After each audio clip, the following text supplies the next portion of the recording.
Your forecast first, sponsored by Matex Heating, Cooling, and Plumbing.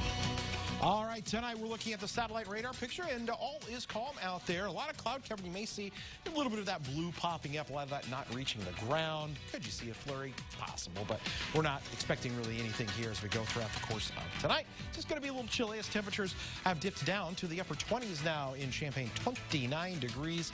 Still holding on to 32 in Effingham and in Springfield. Bus stop forecast in the morning are going to be right near that 30-degree mark to start the day. Should see a good amount of sunshine. Highs topping out near 40, but the winds are going to start to pick up. We're going to talk about a major system that's heading our way for the end of the week. We've got rain. We could have some ice. We could have some snow. I'll explain more coming up. WCIA 3 News starts right now. Now from WCIA 3 News. What I thought was Branson snoring like he normally did was him gurgling for his last breath. A child's death is a mother's worst nightmare, and the person accused of killing him is his father. Obviously, we were very disappointed to hear the news. Plus, a decades-old golf course is shutting down, why it has neighbors concerned. One city is investing millions to make upgrades to fire stations, why the change has been a long time coming. You're watching your local news leader. This is WCIA 3 News at 10. I wanted to live on a golf course. But the landscape will be changing for many homeowners in Urbana. Disappointment set in as they heard Stone Creek Golf Course is closing. Good evening, I'm Paul Cicchini. And I'm Jessica Coons. The Atkins Group announced today that Stone Creek Golf Course in Addie's Bar and Grill will shut down by the end of the month. They say the property will be redeveloped into something else. WCIA 3's Jennifer Jensen is live in our newsroom. So Jennifer, do we know what their plan is at this point?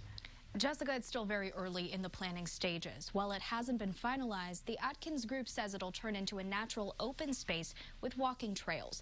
But that's not what several homeowners had in mind when they decided to live there. 20 years ago, John Erdman bought property and built his home on Stone Creek Golf Course. We were one of the first houses to build here in Stone Creek. It was a big investment, and he's been a member ever since it opened, which is why he says it came as such an abrupt shock when he heard the news. Very disappointing that the course is closing. The Atkins Group announced the course will shut down by the end of January. But I have to say I'm not completely surprised. If you look at trends nationwide, interest in golf has been declining for years. Mayor Diane Marlin recognizes the challenges golf courses across the country are facing. And so does the Atkins Group. In a statement, the company said they couldn't continue operating because of the slowing demand for golf and escalating property costs. The closure has Erdman concerned about the future upkeep. My house is right on the course, so I care a lot about what happens to the land area. I'm certainly hoping it's maintained appropriately. The company hired an architectural and land planning firm to help design the redevelopment of the land into an open nature space. And they say people who live in the subdivisions will be able to preview the proposal and design sketches. The city will be working with the Atkins Group through that process. One of our top goals would be to preserve property values going forward in whatever they choose to do at the site. While Mayor Marlin says it's too early to comment on how this could affect property values, she's sure of one thing. I can understand people's concern, and I'm confident that the Atkins Group will come up with alternatives that will help people meet their goals.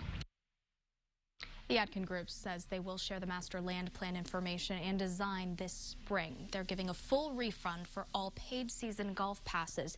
Members have to contact the pro shop for that. In the newsroom, I'm Jennifer Jensen, WCIA 3, your local news leader. Jennifer, thank you. Addie's will close January 17th. Stone Creek Golf and Pro Shop will close January 31st. The Atkins Group says it'll help to find a new venue for all scheduled events that will be impacted by the closure. A man in Coles County is facing murder charges after police say he killed his infant son. Isaac Curry is accused of killing 4-month-old Branson Curry. Branson's mother, Kayla Curry, says she was working overtime when it happened. Isaac Curry first told police he dropped the baby. A doctor determined the boy died from blunt force trauma.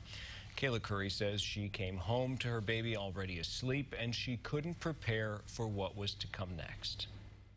What I thought was Branson snoring like he normally did was him gurgling for his last breath. I didn't think anything of it because never in my life would I have imagined him to be So cruel. She says they called 911 when they found the infant not breathing the next morning. The boy was pronounced dead around 8:15. A man from St. Joe was sentenced to 7 years in prison for child pornography. Officers arrested 40-year-old William Bell in early 2019. He worked in IT in the Monticello School District. He was placed on leave when the district learned about the investigation. He later resigned. Bell used a computer to send sexually explicit pictures of minors. None was found on school computers. We have new information tonight. Champaign County Treasurer Laurel Pressing says nearly 97% of tax levies have been fulfilled, but most school districts are still waiting on tax money from 2018. The Champaign School District is still out $3.6 million. Tolono Schools is waiting on nearly $290,000. Prairie View Ogden is waiting on just shy of $100,000. Pressing, who's resigning January 31st, anticipates paying all 2018 levies later this month. For more information on other districts, you can go to WCIA.com. Asbestos abatement is starting next week at Teutopolis High School, but not everyone's on board with having this done during the school year. They're concerned about the safety hazard of people working with asbestos while class is going on. The school says it's phase 2 of their plan to renovate the building and says that all state regulations are being followed.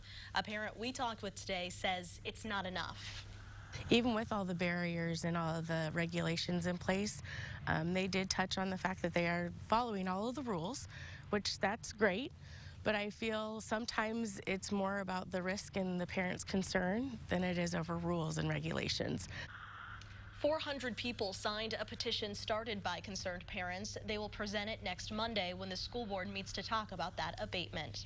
We have an update on contract negotiations in Decatur. The district met with the Teaching Assistants Union tonight. They negotiated for more than 3 hours, but still don't have a deal.